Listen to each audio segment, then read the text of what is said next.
उसे बड़ी जल्दी है सोने की, उसे बड़ी जल्दी है खाना खाने की, आपको बड़ी जल्दी है वतन छोड़ने की, हम लोगों को बड़ी जल्दी थी घर बसाने की।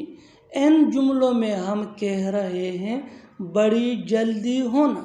इसके लिए इंग्लिश में यूज़ होता है इन अ हरी। आइए कंप्लीट स्ट्रक्चर समझते हैं। Subject plus helping verb plus in a hurry plus V1 यानी first form of verb plus other words. आगे डिटेल से समझाता हूँ मिसालों से। उसे बड़ी जल्दी है सोने की, he is in a hurry to sleep, he is in a hurry to sleep. उसे बड़ी जल्दी है खाना खाने की, he is in a hurry to eat the food, he is in a hurry to eat the food. आपको बड़ी जल्दी है वतन छोड़ने की, you are in a hurry to leave the country, you are in a hurry to leave the country.